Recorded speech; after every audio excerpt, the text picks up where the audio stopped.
Hello? My computer's really bad. We need to upgrade it. I thought I was gonna drop out fully, so I'm glad I didn't. We own Nashville, right? Yep. We just own them. It's not even a rival anymore. It's 6 straight. It was unbeaten. a rivalry? We both came into the league at the same time. So people have always been like, oh, Inter Miami, Nashville. Nashville's been more successful, kind of, until we won the Leagues Cup, and now we've just blown them out of the water. It's not a rivalry if you always lose. Or win, right? Yeah. Well, we're winning, they're losing. We're on the winning side. So we have Carl today. Carl. He's joining us to talk about the injury crisis that's happening at Inter Miami.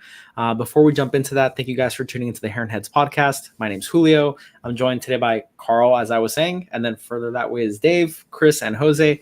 And on behalf of the guys, we want to thank you for stopping by for episode 70 here on the Hair and Heads podcast, your first stop for all things Inter Miami.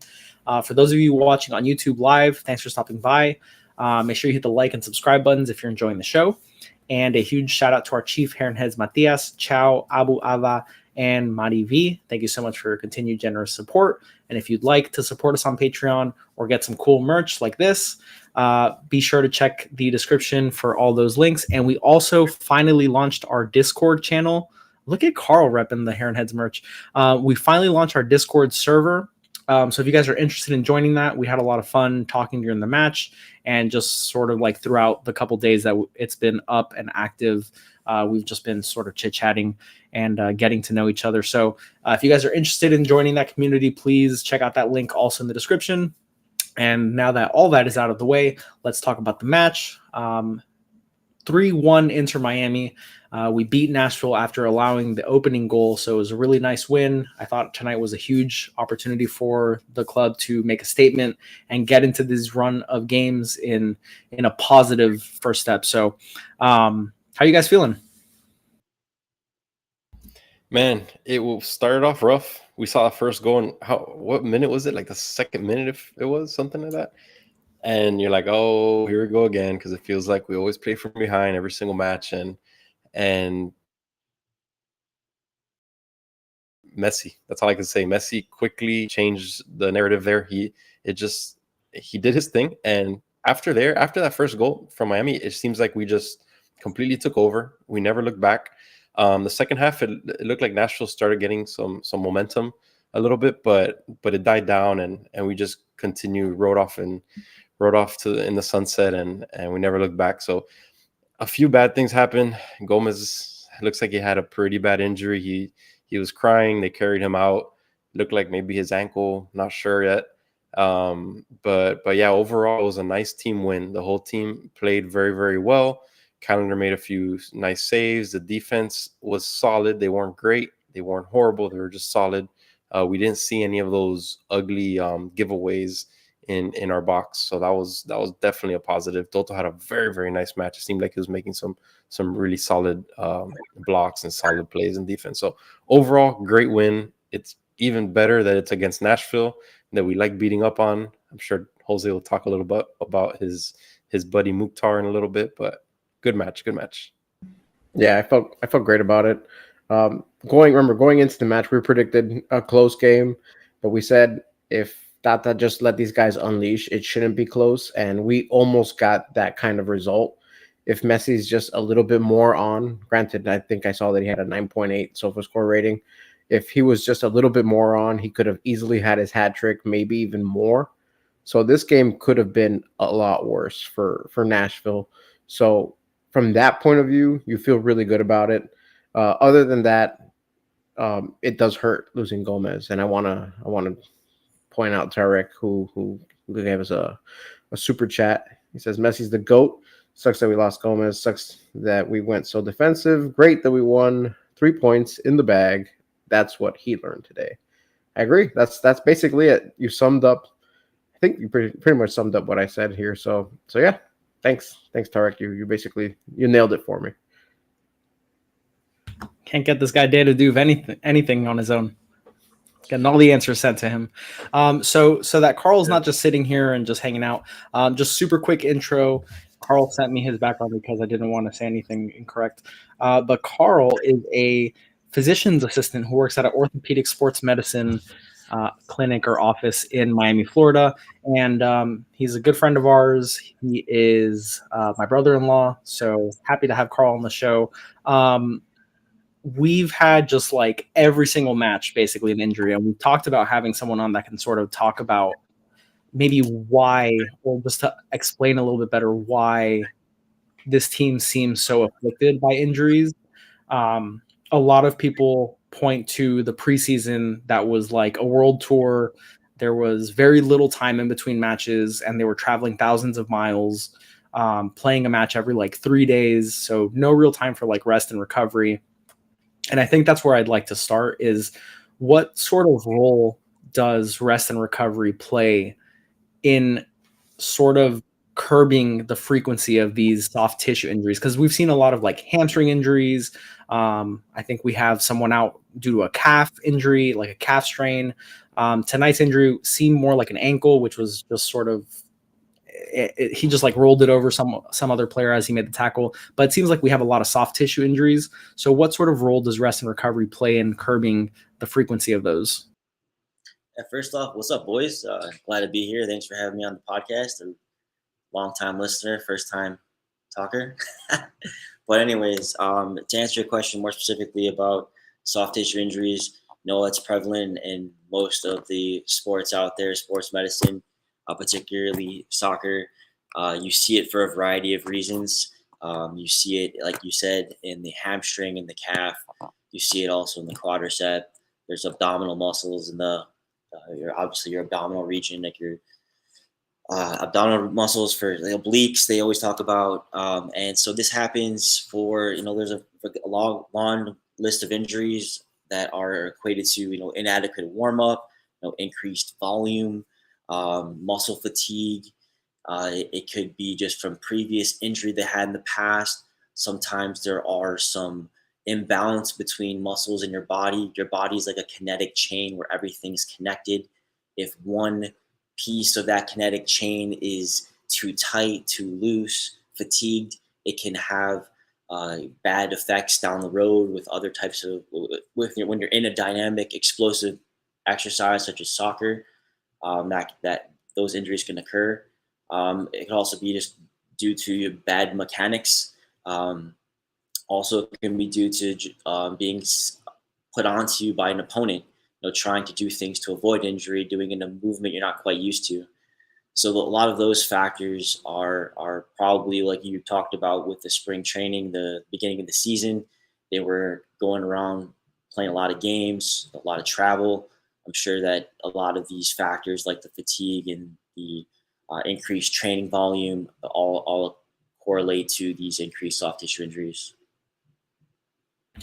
What are ways that teams and their training staff try to minimize the frequency of these occurrences, of these types of injuries? What steps can teams take? I mean, like obviously we talked about fatigue and just like poor warming up, but what do teams try to do? For example, when a soccer team has 3 matches in the span of 8 days, what should a team do to help the players sort of overcome the stress that innately comes with that? Yeah, I mean, that's really tough to handle. And I think what you're seeing in a lot of these major sports, and you're seeing some, especially the older players that are spending more time, resting or maybe sitting out matches or games. You're seeing guys maybe coming off the bench or spending more time resting, taking more breaks during games, being substituted more.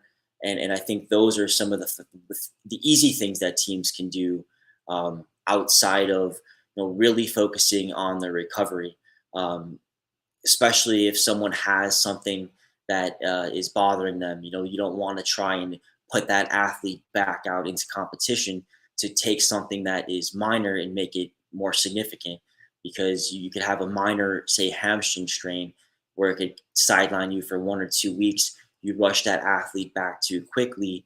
That grade 1 strain turns into a grade 3, meaning that there's more of those fibers that are torn, meaning that the injury is going to take longer to heal. So now you're looking at 6 weeks plus of recovery. So I think that's why a lot of teams that you see across all the major sports are being much more cautious with their big time athletes, especially their older athletes, because as our bodies age, it's shown in a lot of studies that you're at increased risk of sustaining a lot of these soft tissue injuries.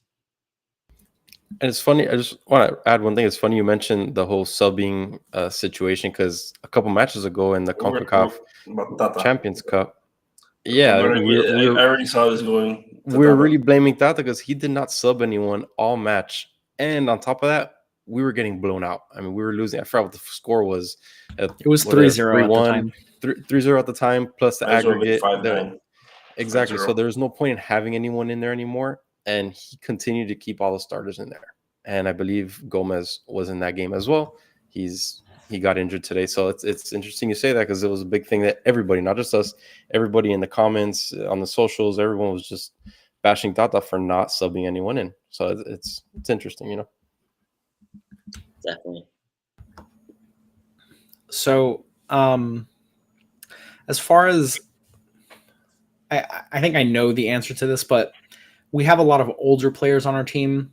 I would imagine the recovery phase and the warm-up phase to be all the more important for these older players. Is that safe to assume?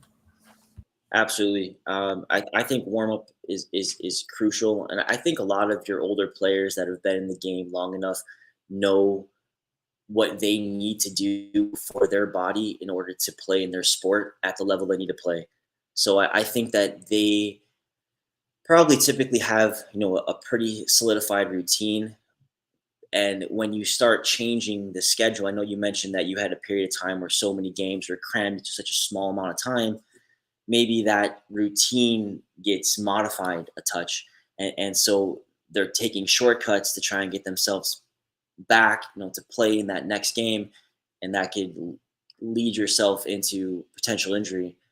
I was doing a little bit of research before I was coming on this podcast, and one of the questions I asked myself was, how often is it, for example, like a hamstring injury occur, and on some of the literature out there, there was this really good meta-analysis, which means they look at a ton of different studies, and it took over 7 million hours of exposure of team sports, specifically like soccer, rugby, a lot of different European sports and American sports. And it came out that it happens about 0.81 times in 1,000 hours of field time, which kind of comes out to about 10% of all injuries that are sustained. So that's a pretty significant number.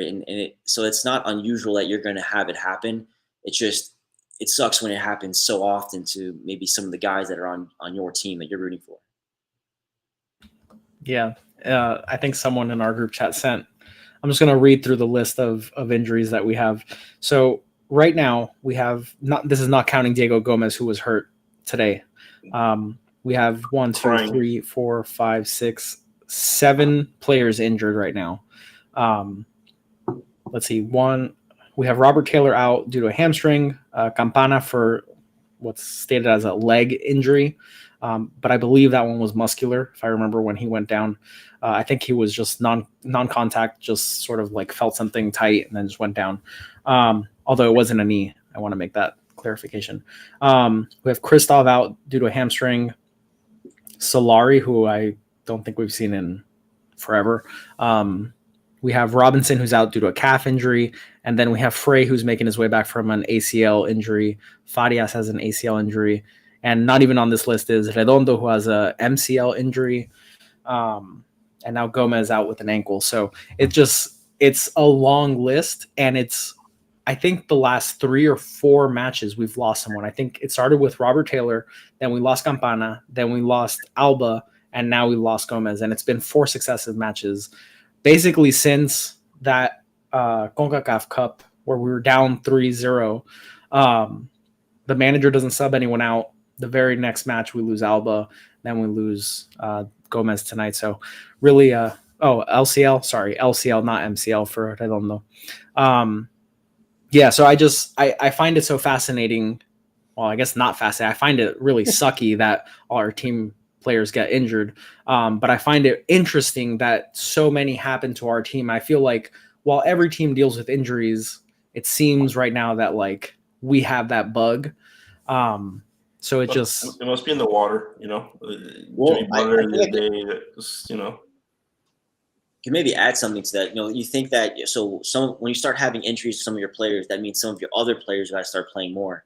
And then when other players are playing more, you're starting to increase their fatigability or increasing their training exposure, their time on the field. So that can increase the risk of injury. So I think when you start losing such a large amount of athletes on your squad, that you're risking your other players. And I'm sure that they're probably not, you mentioned not substituting a lot. So they're probably down to the guys that they really only want to play to try and get that win. And so there's not a lot of guys maybe that's on the bench that they are willing to substitute for. So I could see why, this is just kind of a chain reaction in a way. Is part of it, you think, stress? Because knowing that you don't have anyone behind you, does that put more stress on an individual's body, feeling like I really can't mess up? So maybe that causes muscles to tense up and become more likely to get torn or something like that. I don't know. Again, not a doctor here, so I'm just trying to come up with reasons why this is happening to us so much. Because a lot of people are blaming the training staff, particularly, and we here on this podcast have mainly been blaming the manager, Tata Martino, but we're just trying to see if there's maybe some other reason. And if we get to the bottom of it, who knows? Maybe somebody will send that message over to Tata. Yeah, he listens to us so much, I mean, I don't think that there's necessarily like a mental stress that's going to cause a physical injury, but there's something to be said for having mental strength. So if you're, I doubt that these guys are thinking that way, but if you're thinking you're going to get injured, I bet you're more likely to get injured because your mind is such a powerful thing in your body. So I don't really think that that's just knowing that there's no one else behind you. But maybe these guys are trying to exert themselves more to try and cover from some of the stars that are not playing. And so they're trying to do more in the game than they normally would. And maybe that's what's causing their increased risk of injuries. They're trying to overexert themselves in situations that they wouldn't normally be putting themselves in. On the pitch, we're also seeing Messi and Suarez aren't necessarily chasing down the ball in the back line, and then you're constantly seeing like today, Gomez, you're constantly seeing him chase, putting high pressure on them, and then all of a sudden, he got hurt today, literally doing that. It's that, and then who else was it? Like I almost wonder how many people were in that situation. That sucks. It does suck, and it just sucks because it has been every week, so it just compounds. It just makes, kind of like you said, like it's a vicious cycle. Like now, players that aren't used to getting this sort of play time, this sort of stress as far as their workload, are being thrown into the fire, and there's like our depth is kind of shot. Certain position groups don't really have anybody behind them, so they sort of have to play full games where maybe you would otherwise rest them or rotate them. Luckily now we're sort of in a string of games, the next few matches that are 7 to 8 days apart. I think the only midweek we have coming up on the horizon is Orlando, which is in mid-May. But at least now we'll have plenty of time for proper training, proper recovery post-match.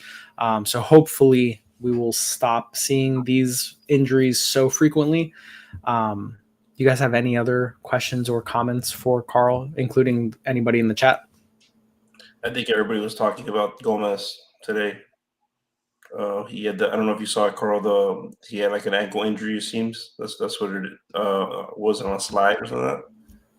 Yeah, it seems like he was pressing. He was pressing up top, wasn't he? It was on a breakaway. it was when Panico sort of misplayed the pass. Gomez got onto it, and then a defender came sliding in to sort of block a pass that he was trying to make, and I think he slid under Gomez's like landing, and I couldn't see how his foot turned. He was freaking crying. I don't understand. Yeah, he got stretchered off. Carl was the extent of it. He wasn't able to walk off under his own power. He was pretty distraught, and I think to an extent, like he knows his importance on this team. Like, and not just that, but he's looking forward to things too. Like, if this is a serious injury, you know, his international play comes into question. Like his participation in international competitions comes into question. Where otherwise, he was probably looking forward to hopefully making some of these teams. So. Really tough to see Gomez go down today. I mean, we've said over and over how much we've enjoyed his growth this season. So he was looking at Europe. You know, yeah, that was the talk. Europe the talk was that he wasn't going to make it past the summer, that he was going to be bought out by a European club. So, defender stamped on his foot. Is that possibly what happened? People are saying now that someone stepped on his ankle, trying to make that block. So. In that case, A, we were owed a penalty. B, just really sucky because we scored right after that. We did on the ensuing corner. Yeah, it's just tough because that. I guess let me ask you, Carl, how does that change when you have, instead of you rolling your ankle on someone, when you have force coming down from someone stomping on top of not stomping, but like stepping on your ankle? How could that potentially change? I mean, we're just sort of hypothetically talking now. Yeah, I mean, definitely good thing to look at. You want to see the mechanism of injury. You want to look at it because if you are having exterior force being placed on that ankle sprain, so typical ankle sprains are what they call an inversion ankle sprain, meaning that your foot kind of turns like this, turns off to the side, like your toes come inward. And if there's extra force being placed through that extremity, that lower extremity, you can now put more pressure on your bones and you could actually have a fracture. Now, if you're having a fracture that is also associated with an ankle sprain, now you're looking at extended absence, and also potential surgery, depending if that bone is displaced. Now, hopefully that's not the case, but what it could imply is that it could mean that maybe it was a minor ankle sprain, but with the extra force, now it is more of a moderate ankle sprain. So maybe you can add a couple of weeks to the recovery. Hard to say. Unfortunately, I did not see exactly what happened. But those are the things that I think of when you guys are talking about having someone stepping on his foot as the injury is occurring. He was carted off. He was invisibly upset. These things I think of when I think of an athlete, when I'm on the field and I see when they're injured and I look at their physical appearance, sometimes they know when something significant happened. They know when they felt a pop or they felt something happen that's out of the ordinary. Because most of these guys have experienced a variety of injuries, and they know that things that they can get over probably quickly or things that are going to take longer, especially with being around the game, being around a lot of other athletes that they've played with that had more intense injuries. So, those are things I think of.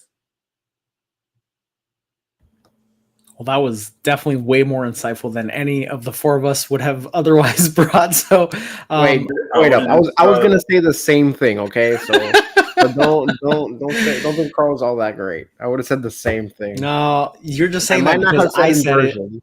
I would have just said his ankle was wonky, but everything else would have been exactly the same. I probably would have thrown a Pat Riley quote where he would have said, "Are you hurt or are you injured?" You know what I mean? Just put some ice on it and get back in the game. I don't know the type. Figure it out. Yeah, I'm sure they'll be getting an MRI scan, and then they'll figure out the severity of what things look like, and then they can maybe ask him that question. Thanks for reeling it back in there, Carl. Well, I think that'll wrap the medical portion of this show. Want to give a huge thank you to Carl for joining us. Chris, do you have anything additional you want to say to him? Chris is our official signer offer. Yep, we're good. We can move on. Cool. Well, Carl, thank you so much for joining us and for giving us some insight potentially into what's going on under the blue tent, as it were. Absolutely. Thank you for having me on your podcast, guys. I hopefully will be able to make an appearance in the future. And best of luck to you guys. Thank you so much. Thanks, Carl. Carl, hopefully not. That means that we're getting more injuries. That's a good point. Hope we never see you again. Thank you. See you, Carl. All right, so I had some stats. I'm gonna tell you right now, and you totally. I mean, you went right into the car. I was like, man, I had some good stuff here. we're going to Completely talk about the skipped over game Jose. now. We're going to Let's talk go. about the game now. So, Jose, why All right. don't you just give us these stats that you want to tell us? So, No, Jose, we're again, going home. We're done talking. thank you to Carl for joining us. But we'll talk about sort of the meat of the match now. So, Jose, take us away. If I were to have told you guys going into this game that we would have 2.46 xG, they would have 2.25. Ball possession would be 52-48. Shoes always says that when it's that little, we're probably beating someone up. Apparently that's true. I don't know. He might be onto something at this point. Our passing 83%. They're at 81%. Completed dribbles 48%, 47%. The clearances, we had 24 clearances on our side in the box. They had only 5. Those stats alone, it probably tells you it was either a pretty close game or the fact that we had that many clearances. That means we were in trouble a lot of times. You know the one stat I'd ask you about? How many corners did they have? And I looked it up and it was actually pretty similar. It wasn't as much. They had like 6 corners in like the first half. Back Yeah, to back to back. I could have sworn I saw like 6-4. Like, I don't know, maybe it was wrong. I don't know, but the one score that if you would have asked me, that I would have said, yeah, that's why we won that bad. It was what was Messi's SOFA score? 9.8. Yeah, all right, we won 3-1. But yeah, I mean, it was a pretty close game throughout. I mean, for the most part, I felt like they had the it was swinging their way most of the game. I don't. There was a time where we couldn't even get the ball past the halfway mark. I think That was the very, about very start of the game, though. Again, Yeah, but like I said, it felt close, but it could have been a blowout for Miami. Like, we won 3-1. This game should have been much worse. Like, we should have won this game 5, maybe 6-1. Maybe give them one. We'll give them one. We'll give them one. Messi should have had 4 goals. Five shots on target for them. We had 7. Like, it really Yeah, should but have been a not all blowout. shots on targets are created equal, and a lot of those shots on target were easy pickups by Calendar. Like, let's be I honest. feel like we left a lot of meat on the bone in a lot of well, every time we go. I mean, I don't know every time, but I can think of 2 already where like Messi or we love him. He there was 2 times I feel like when he didn't pass it to Alfonso on the left side, I felt like Alfonso was pretty open there. And there's another time, like at the end, like in the 81st or 82nd minute, where I think he wanted the hat trick, and it's fine. I'm about it. If he would have had a hat trick, we could have put the little hat on in our little what's the thing that we make for the thumbnail? Yeah, we would have just put a little hat and we're gonna hat trick. We've been waiting for it, and but I don't know. I feel like we did leave some meat on the bone. It's hard to trust Alfonso. We've constantly said that he scored a goal a couple matches ago, but we've constantly said he's not it. He doesn't get a lot of playing time, especially with Messi. So can you blame him really for not passing it to Alfonso? The goal's there in front of him, and you're gonna pass it out to this guy that never plays and he's never really played with ever. I mean, well, he wanted to pass to him on one of the breaks. Tony's talking about it right now in the comments where there's in the beginning. I feel like in the beginning when he got subbed in early on, he kept going towards the outside, and instead of this is where we could have used the thing, right? The whiteboard, yeah. The whiteboard. I think Messi wanted to turn inwards towards the goal, but he actually went outward, and it kind of like threw him off, and he was like, "Okay, now this play's screwed." But that's what Tony's talking about. But I was referring to it towards the end, around 81st, 82nd minute. He literally just I felt like he was looking at him. He's like, "I'm not passing it to you. Does not matter. Whatever happens, you're not getting." Yeah, he was punishing him. He put Alfonso in penitencia. He's like, okay, you need to learn from your mistake. So now you make the right run, so that I know that that's what you'll do in the future, and next time maybe you'll get that pass. But no, maybe that's Messi being the leader in this club, and it's his way of teaching somebody to do the right thing.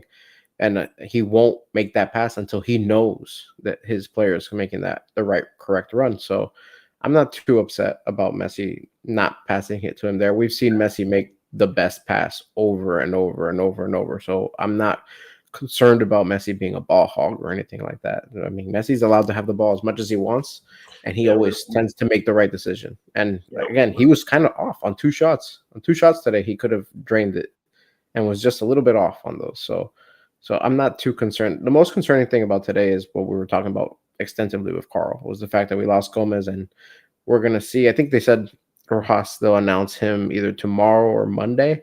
So we'll see what he brings to the table. And good thing we're getting Benjamin Kremaski back, because I think we're due to see a lot more of him now. You know, And another importantly, issue. sorry, Chris, not to cut you off, just really quickly. Importantly, it does seem like Taylor and Campana are very close to be coming back. It seems like they both will be available for next week's match. So just want to throw that in really quick there. Well, that kind of ties into what I was going to say, because losing Gomez right now, he was playing our left wing. That would be a second left wing that we lose. So we need Robert Taylor to hurry back up, because, yeah, we know that Benja could play it, but it's telling that Tata didn't sub him in today. He subbed in Afonso in for him at the left wing and left Benja for later on to come in as a sub. So, Gomez is a huge hit for that left side. The left side that we normally don't have much issues with. Usually it's the right side that we see a lot of these issues with. That left side having both of our left wings out, that's huge. So hopefully, if what Julio's saying is true, that'll be huge if he comes back next week. But we just got to monitor it. Yeah, so we started the game really slow. Immediately, Nashville got a corner that they scored off of. And then it was followed by another set piece where I believe they hit the crossbar, and I thought it went in. I thought the ball went in. Like, I thought they were going to bring out the goal line technology that does like the pane across the. Do we have that? Do we have that in MLS? I don't think so, but I think it was in. So Miami got really lucky there. They could have definitely been down 2-0 super early if that shot had been an inch lower. Super dangerous. Like we said it in the preview. The only way Nashville wins this match is if they get set pieces, because we suck at set pieces and they're good at set pieces, which coincidentally during the match they were like, oh, that's Nashville's first corner that they score off of this season. But of course, it was a horrible start.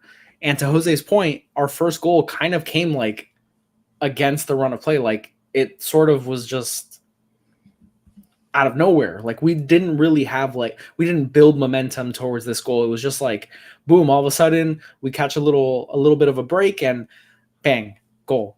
And it was on a ping pong play. Like, Messi just sort of got in the box, and then the ball ended up bouncing back to him, and it was not a tap in. It was like 1 degree harder than a tap in goal, but he was just in the right place at the right time. He had the slide. That was a slide kick. That's right. That's a degree of difficulty there that none of us can pull off. So how dare you call that a tap-in goal?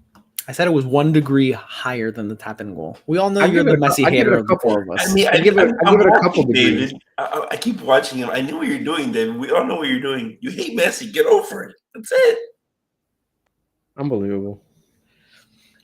The cat's out of the bag. You guys are a Ronaldo fan. I don't understand. Who has a Ronaldo jersey in this chat? I don't have one. I can't afford it. Very expensive. Okay, we're gonna have to bring up the archives of you wearing a Ronaldo jersey on this podcast. So then, once we tied it, then unfortunately we had the Gomez injury. Immediately ensuing on the corner kick, we score Busquets' first goal in an Inter Miami kit, which is kind of cool. His celebration was kind of cool too. It was an homage to his pregnant wife, if I'm not mistaken. Is that correct? Yeah, they just announced it like today or yesterday that she was pregnant. That is cool that he celebrated that. Yeah. That's chef's kiss. Yeah. Yeah. Congratulations. That's why he scored. So we need her to get pregnant more often. Let's keep getting pregnant. So Busquets is super cool. It was like a pinpoint perfect corner taken by Messi. Busquets just had to put the finest little touch on it to just guide it into the side netting. Nothing that the keeper could have done. Is like as perfectly as you can draw it up. Like body on the front post, just clip it backwards and just side netting. So that was great.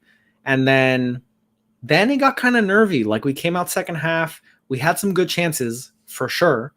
that we weren't really capitalizing on, but there were starting to be like long strings of possession where Nashville was really dominating the ball. And we were in the chat getting a little nervous. Those of you guys that want to be chatting live during the match, join the Discord.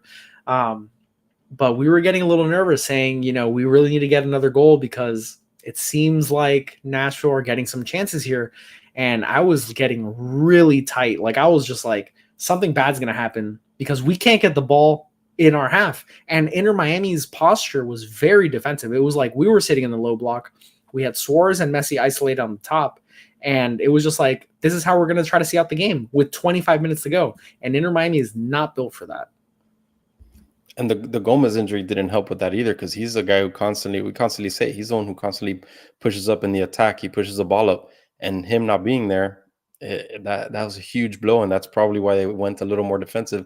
So they didn't have that guy that could be pushing up constantly, and with the engine that he brings, they just don't have that guy. So yeah, all of that played into Nashville's favor, and we started seeing it, and it got a little nerve-wracking for, I would say, about the first half of the second half. If that makes any sense. But yeah, it was nerve-wracking. There's a time when I said I think we need to score a third goal. It's not looking like they're going to score. So 3 goals will win this game.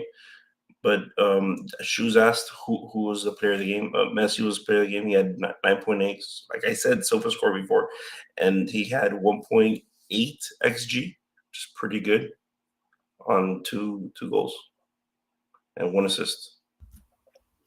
I thought he would have more XG because all of those missed opportunities. He had some decent target or shots on target. How dare you say he had so many missed opportunities, Chris? He did. Hey, I don't hate Messi. David does, so relax.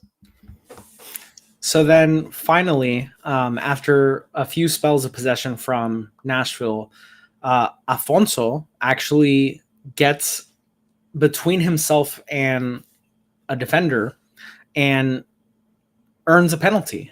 And it was a straight call. Like the ref didn't even have to think about it, called it immediately. And Messi stood up, took the ball, went right over to the spot, and just slammed it home. Coincidentally, Nashville had subbed off Panico, who, if I'm not mistaken, is their penalty stopping keeper. So they put in Joe Willis, and he just went completely the wrong way. Messi sent him, and it was as easy as you'd like. Pick the ball up out of the back of the net, and 3-1 at that point. Game was pretty much dead and done. So it was great. It was great from there. After that, then it was like, all right, what time are we going live? I wanted them to keep scoring at that point. I'm like, just make the goal differential on our standings just way higher. I don't care. Let's keep doing it. Thanks to Orlando, our rival, we separated a lot as well in the goal differential and the standings, so it's nice. Friendly reminder, I was at that game. Friendly reminder, so you're welcome. I helped. Thanks, Dave. Our goal differential right now after this match is 7, so it's a nice little cushion. It's nice. It's important. Yep. A few players that I guess we should shine a light on. I thought Chelo, other than his yellow card, had a really nice game. Good bounce back for him. Kept Schaffelberg completely in his pocket. Really frustrated Schaffelberg. He wasn't really able to use his pace to do much. There were a couple plays that obviously Schaffelberg got in behind, but overall, I think Chelo kept up really well. Towards the end of the match, he seemed to be like drifting out of position and getting central. At one point, he was like where Suarez should have been. And I put in the chat, I was like, what is Chelo doing? He kind of does what he wants. He's the Messi of the back line. Yeah, he just does whatever he wants. That was other than that, I thought he played a really nice game. And then Toto, I thought, was very strong today. He saved a hell of a chance. I didn't even mention that chance. That's right. Yeah, he cleared that ball, I think twice on the goal line. So that was fantastic. Toto. Was that the one that it hit the crossbar and it bounced on the line, or no? No, it was a different opportunity. Oh. No, I don't know why I thought he saved that one. He saved the initial ball that he hit, and it kind of dislodged and kind of went in an awkward angle towards the guy that was behind them. Like literally could have Literally could have go scored right away right there. And then after that, that guy I think got a piece of it. He hit it up again. It was like this guy kept like an octopus, just kept But hitting the ball. Cello did great, and he recovered because you guys, after he got his yellow, you guys were clamoring for him to come off. You're like, oh, he doesn't have his head in the game. He doesn't, and I should have said it, but I was thinking to myself, I'm like, who? Like, first of all, we did say who are you going to replace him with, because there's nobody really to properly replace him with. And two, I mean, if you take him off, the drop off at that defensive spot is just enormous. So you kind of have to calm him down. That's something that we had been saying, that when you do have a player who their head of steam is just going forward, you have to find ways to calm these guys down. And props to them in this match, because what did you see? Messi pulled him aside, got in his ear, and he said, "Calmate, like relax. We need you." And that's the type of thing that we hadn't seen. Like, we just got to see Ruiz go ape shit, and we saw Suarez go bananas, and in this one it was super promising to see Messi get the guy by the arm and say enough, because I think that the arbiter was really close to pulling the second yellow for him arguing. I get it. Cello looked like he had a good tackle there that it shouldn't have been called, let alone a yellow, but you can't get a quick second yellow, and it looked like it was coming. So props to Cello for getting himself under control, and props to the entire team for not letting it snowball into a disaster, because the first half was already looking rough. Yeah, like you said, who do we play if we take Cello out? There's no one really. Yeah, you could say Gresso, you could say Ruiz, you can move him back. Ruiz was on a yellow. Yeah. So what are you gonna do? You have to bite the bullet, ask him to calm down, relax, and just keep him in there. But can't do anything else at that point. So I'm glad they did it. I'm glad he figured it out. Well, the only reason why I suggested it was just because up to this point, what have we seen from this team? Today was the first day where people got yellows and they were like, let's relax and let's not escalate. Where I felt like, and who knows, maybe if the game was a little bit closer, maybe it would have been, the frustration could have grown a little bit. If it was tie game, if maybe they had a lead, who knows? Because I still am not going to sit here and say that we do well when we're down and it's a very physical game. I still don't think we do, because that would mean that we're saying that we have great composure. Do you guys think we have great composure? I don't think that demands the respect of the players, in the sense of like he sees that the game's escalating. I don't see him having an effect to calm people down. It has to be like what we saw today with Messi. But sometimes Messi's kind of pissed off too. So it's like, I don't know, like, what are you gonna do? The one who I am surprised didn't get a yellow is Suarez. The one I'm surprised didn't get a yellow is Suarez. Suarez was yapping a lot, multiple times, and I thought they were gonna pull out the yellow on him after all that screaming he was doing at the ref. So that was surprising. Even when Messi gets upset, I don't see him as being an out of control kind of player. He's very calm and collected. When he does chirp into somebody's ears, it's never something that you see the arbiter like approaching him ready to pull the yellow card out. It's never at that level. So I don't see Messi in the same vein as I see Suarez and Alba. Like those guys can erupt on a ref. So I'm not too worried about Messi, but now seeing him impart that knowledge on the younger players, and Cello's relatively young, so impart that knowledge on the other guys. That's a nice step that I'd like to see continue, because somebody needs to rein these guys in, and it's not Tata just sitting there with his arms crossed wearing his orange training vest. So I'm glad that Messi. What was that all about? He was going in at right back. He was wearing all black, and that's the same exact color as the kits as the opponents. And since he's so close to the boundary, I think that maybe the ref was like, "You got to change it up, bud. You look too much." I mean, the gray hair is not. I've never seen that. I've never seen the gray hair and the saggy cheeks. Don't give it away. You think he looked like Schaffelberg over there? Well, I think that's why Schaffelberg ran into him. He thought it was a mirror, and he just crashed right into him. And then he copped the feel, and he grabbed Schaffelberg by the booty. And then they're like, "Enough's enough. You get an orange vest." I don't get it. It was weird. I'm not really sure why he did it. I liked the idea that he was cold, so he put on the That's the what thin I thought. I was vest. like, maybe he's just cold. I don't know.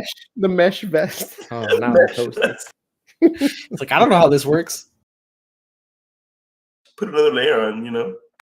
I don't know what to tell you. I don't think I've ever seen Tata smile as much as after he gave Schaffelberg the little butt slap. Like Schaffelberg turned around and smiled, and Tata was over the moon. Blonde Like hair, he just signed the second Messi. He was just like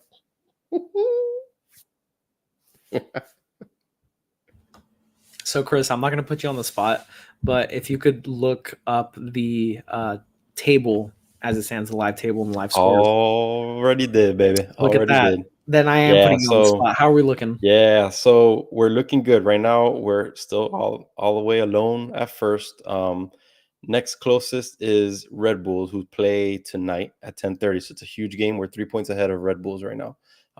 So if they lose that game, that means we're full 3 points ahead, even with the extra match that we have above everybody. We're still in good shape, you know. So that's a huge match. They actually play LAFC, so it's not an easy match that they have tonight at 10:30. So actually, it should have started, right? What time is it? 10:35. Should have started, but MLS doesn't kick always off late. on time. Come Yeah, on. they don't care. They're like, 10 minutes later. They're good. So yeah, we're alone. Really everywhere in the Eastern Conference, we're alone up by 3, and for the Shield, Supporters Shield, we're also up by 3 above Real Salt Lake and LA Galaxy. So that is good. I'm not sure if I think they played already today, if I'm not mistaken. Did they? Oh no, sorry. Galaxy plays tomorrow against San Jose, which is not good. San Jose sucks, so they'll probably win that matchup tomorrow. But yeah, we're in good shape. We're in good shape. Today's 3 points was huge. If we could get another 3 next week, that'll be icing on the cake. Yeah, I we think really got what we got to do is really try to take advantage of as much as we can, really, until Copa America, because that's when things are going to hit the fan. So if we could try to take advantage of these 3 points, we cannot lose a match until then. That's a big no-no. If we get a tie or whatever, is okay, but we really need to get those 3 points as much as we can before that time comes. I was thinking to myself as this match ended, how bad of a start Nashville has had to the season. And by beating them, they're just like further back. They got 7 points right now out of 8 matches. That's awful. And they were good last year. Yeah. And Toronto, on the flip side, has sort of like risen and sort of maybe not taken their spot, but Toronto has 13 points through 9 matches. They're sitting in 5th right now. Last year, they were one of the worst teams in the MLS, if not the worst, if I'm not mistaken. So it's just interesting, you know, you think of Nashville, they have these great players, they have these difference makers, but they've had a horrible start. So I think in a weird way, like it's nice that we're sort of keeping them down, because I feel like despite Toronto's hot start, I would much rather come up against a team like that than like a superstar Nashville, for example, come playoff time. So I was just like in the back of my mind sort of thinking like really far ahead, because, you know, these results sort of happen throughout the year. Teams have their ups and downs, but you still look back and are like, man, we dropped points there, we dropped points here. And that's how Miami missed the playoffs last season. I think Toronto's playing without Insigne, right? I think he's out. I don't know. For an extended period of time. I've watched one Toronto match this season. Yeah, I don't know. But Nashville, again, they took another big hit today. McNaughton was injured, so their defense was already and Mutar kind of rolled that ankle towards the end of the match. Yeah. But that's huge for them. But I mean, the defense was already pretty rough with injuries, with Zimmerman out, and now McNaughton out. It's huge. They don't look good. It doesn't look good for them, honestly. What would you guys say is a bigger disappointment, though? Because I saw a post earlier on Instagram about it. Would you say Orlando or Nashville is a bigger disappointment this season? Because both of those teams were top of the table last season, and they both have good teams on paper, but they're just not. You're not seeing it on the pitch. I'm saying Orlando just because of the interstate rivalry. We expected them to be like heavy hitters and compete within the state to be not only the best team in the state, but to be the best team in the MLS.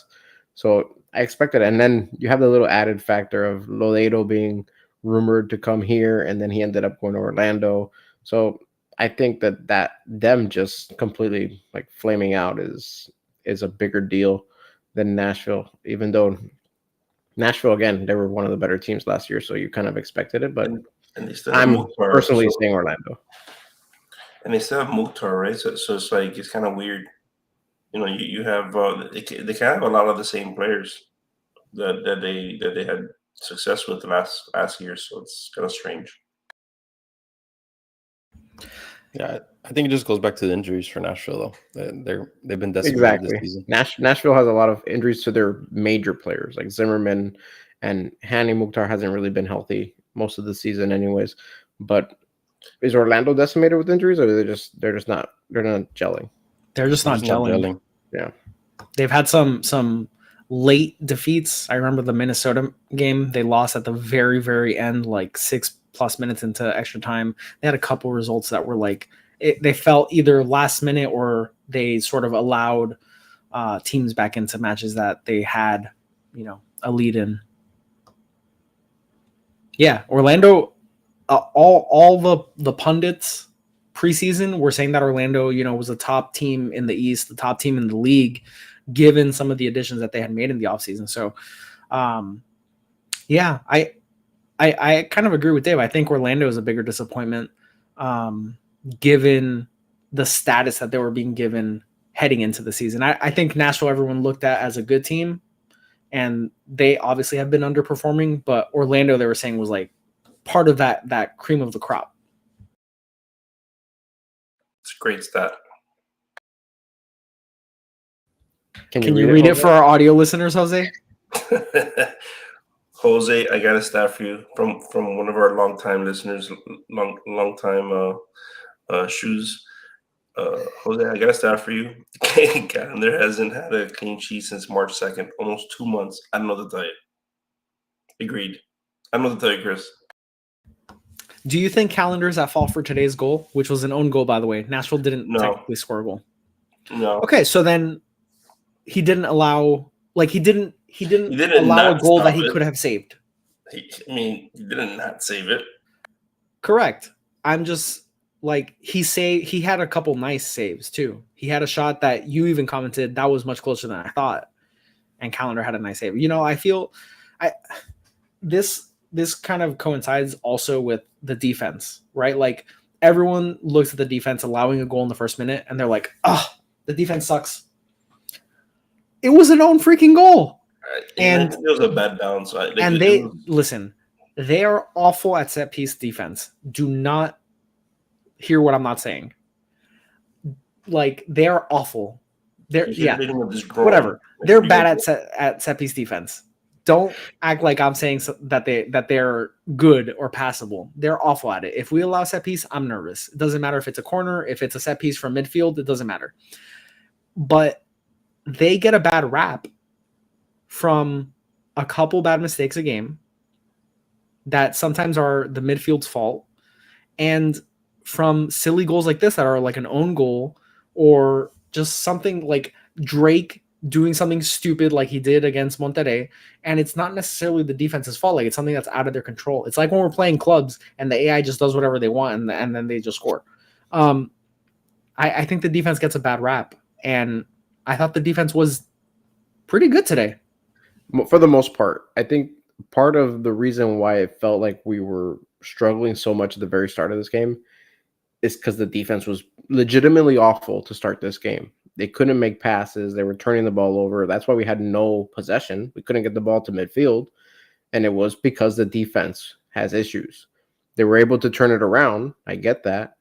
But that's the issue. When the defense has, thankfully, we didn't allow a goal other than the set piece one. But we could have easily given more opportunities to Nashville in the very start of that game. So to be down just 1-0 was kind of lucky in that sense. But yeah, it's always just surviving the early gut punch, it seems, with this squad. They need time to get settled, especially on defense. So if we can just kind of withstand and survive the little rope-a-dope tactic, then yeah, as long as we have Messi and these guys up front, we can score goals. That's why our goal differential is so positive.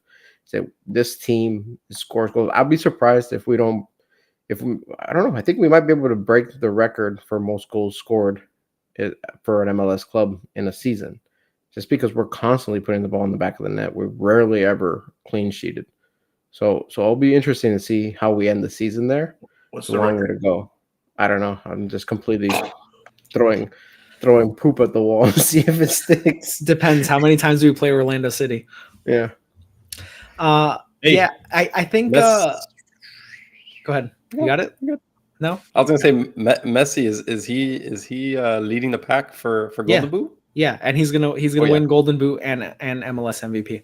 Oh yeah. It's weird because so like Drake and someone I think I don't know, someone mentioned in the chat, maybe Tony, that like Drake, all his goal kicks never get to a player.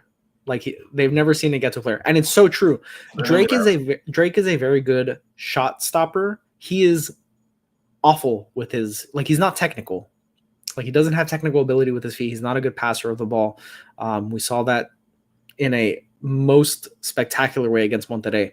And I think the defense is kind of similar. Like defensively, they're kind of good, but with the ball at their feet, they suck. Like, God forbid you put a press on Toto. But defensively, like their positioning, it's improving sort of match by match. Their ability to tackle the ball away from players is getting better. They can't pass the ball. So hopefully somehow we see improvement by both Drake and by these defenders. I mean, some of these players are really young. Drake's really young. Toto's really young. Chelo is relatively young. So hopefully we see improvement. And, if we can keep healthy, God forbid, then, we can get some healthy midfielders in that can help progress the ball and relieve some of that stress that the defense is facing. Yes, sir. So next up for Inter Miami are bottom of the table, the whole table, or just Eastern Conference? Bottom of the conference, New England Revolution. We saw what what happened in the Leagues Cup, right? With did they get blown out? Was it 5-0? No, not the Leagues Cup. CONCACAF. Yeah, they got killed. Oh yeah, They got killed. They played Club America. Yeah, they lost like 7-2 aggregate or something. It was not good, Bob. Not good. Yeah, listen, I mean, everyone that finished tonight's game should be available for next week's match.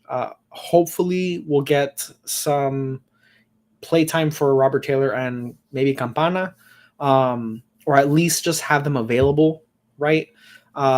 It would be... Can we go for a clean sheet? We'll discuss all these things in our preview. We definitely will be releasing a preview for this match. It'll probably be out Wednesday. It's on turf. How about that? We can discuss Messi's availability on turf heading into this match. And hopefully we don't see Carl after the match. We will see about when, because we have two other teams in South Florida market. I don't care what you guys say. I like watching it. The Heat are playing. We're also getting the Chris. You love this one. The Panthers are also in the. You're definitely gonna get late. So they play tomorrow. By the way. Yeah, for sure. You won't be on the show tomorrow. He said late. The T. Yeah. So I don't know when they play, Wednesday or whatever. We'll keep you guys. They have to conform to our schedule, not the other way around. Right. So with that being said, any final thoughts, guys? Chris? Excellent win. I'm super excited, super pumped right now. Now we're gonna go up against lowly New England. We're just gonna keep running up the score on these people. Agreed. I also think that it was a fantastic win. We needed to make a statement. We needed to get into these run of games, head into the match against New England Revolution flying high. Yes, they are bottom of the table, but let's keep the good vibes going. Right after that, we got New York Red Bulls and then CF Montreal, 2 revenge matches for us where we should have done better and we didn't. So we need to just get into a good run of form. stack points while we have Messi available to us, and we'll see how it goes. So everyone that joined the chat and the YouTube live tonight, thank you guys so much for hanging out with us. If you haven't already, please hit the like and subscribe buttons because it helps us tremendously. It's completely free to you guys, and all the links for Discord, Patreon, merch, all that stuff is in the description. Chris wants to say something. For all of you subs, watchers, anyone who's here right now, we have some stuff brewing coming for our local fans. So follow us on a lot of our socials. Sub to this channel. We'll be announcing some stuff coming up. Go on our Discord. We have some stuff coming up in the next few weeks, in the next couple months. So keep a lookout. We'll let you guys know as soon as we're trying to do a watch party. We're trying to do a watch party somewhere. So we're trying to coordinate where that's going to be. So if you guys are interested in joining us for a watch party, like at an actual establishment, make sure you're following us at the Hair and Heads on all socials. Join the Discord. We'll be releasing information as we help solidify these plans. And what else? A huge thank you to Carl for joining us on the show. That was super helpful and insightful. I hope you guys enjoyed that. And then we will potentially be bringing him back on. Hopefully not. Hopefully for like recovery purposes and being like, oh yeah, this guy's back. How does that seem? Good? Great. And yeah, we'll catch you for the preview against New England Revolution. And for now, guys, thanks for watching the Hair and Heads, your first stop for all things Inter Miami. And we'll catch you on the next one.